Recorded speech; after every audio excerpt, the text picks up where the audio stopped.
Utah's most accurate forecast, here's a pinpoint weather update on Utah's CW30. Good morning, Utah, and happy Friday. We made it to the end of the work week. We're keeping a close eye on our flooding concerns.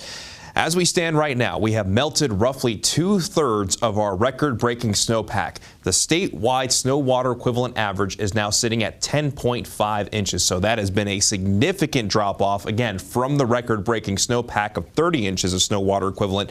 But what 10.5 inches tells you is that there's still a decent amount of snow that needs to come downhill. So we're going to continue to see those flooding concerns continue as we go probably throughout at least the next few weeks. So we'll continue to keep you posted on all the watches, warnings, and advisories that we have. So let's go ahead and start off with the current alerts that we currently have. A flood warning tells you that either flooding is occurring now or it's expected. A flood watch tells you that flooding is a possibility. A flood advisory tells you that either minor flooding is currently happening or that waterway is above action stage and could climb to flood stage. So the flood warnings encompass the Bear River below Woodruff Narrows, the Sevier River near Hatch, where it's actually cresting out there currently, and the Ogden River, the South Fork of the Ogden River near Huntsville. Flood watches include Daniels Creek along US 40 in the Wasatch Back, the western Uintas, the Wasatch Plateau and Book Cliffs, and the Little Bear River near the Hiram Reservoir and near Paradise, and the Weber River near Plain City. And then the flood advisories continue to include the Bear River near Corinne, the Blacksmith Fork near Hiram, the Dolores and the Colorado Rivers in Grand County,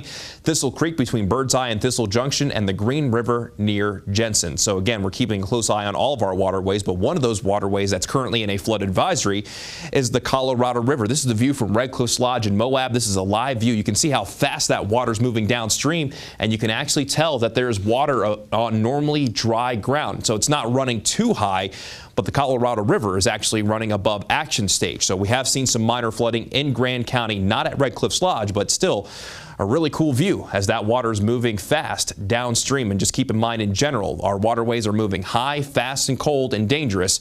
So make sure that you're careful if you're near any of those waterways and give them the space that they need. Here's the view from Deer Valley. This is an absolutely beautiful view. It's a little bit hazy, but still barely a cloud in the sky. Temperatures this morning are on the mild side of things, ranging anywhere from the 40s out to the 60s, currently sitting at 64 degrees in Salt Lake. You might be fine with just wearing a t-shirt as you head out the door this morning. And we're really not seeing too many issues as you head off to work and school because we're looking at mostly dry conditions. We've seen a few spotty showers around Kane County, but right now just mainly looking at some extra cloud coverage. High pressure is going to try to build in this weekend. So I think for the most part, the wet weather potential in northern Utah will trend a little bit lower, while this low pressure is going to hang out for a little while.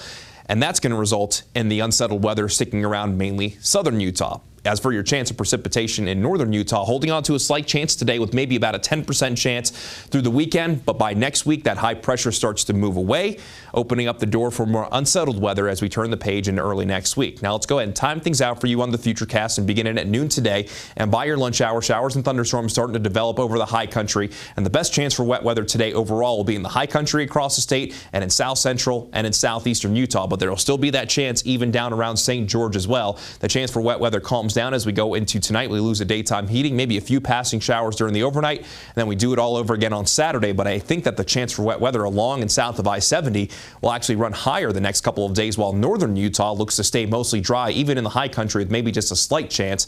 But overall, the next few days down in southern Utah, we'll see a decent coverage of those showers and thunderstorms. And while flash flooding is not a probability today across the Mighty Five and our recreation areas down in southern Utah, still remains a possibility. So if you have any hikes planned in the backcountry, and especially those slot canyons, have multiple ways to stay alert just in case. And tomorrow, with that chance of wet weather increasing even more, there's actually going to be a marginal risk for excessive rainfall that could lead to flash flooding for south central and southeastern Utah. So the flash flooding risk could actually increase going into our Saturday. Just another thing that you want to keep in mind. As for today, outside of any wet weather, we get mostly sunny to partly cloudy skies. Daytime highs will be very similar today compared to what we've seen over the last couple of days, mainly in the 70s and 80s, while Park City gets to 66. We'll see a high of 74 in Duchesne. Then down in central Utah, 72 for Emory, 77 for Fillmore. Then down in southern Utah, 81 for Kanab, 78 for Enterprise, and a daytime high of 82 degrees in Hanksville. St. George, over the next 7 days, we'll see highs mainly in the upper 80s and low 90s. Overnight lows mainly in the mid 60s. A slight chance today, but then it's isolated showers and thunderstorms Saturday and Sunday, holding on to a slight chance early next week.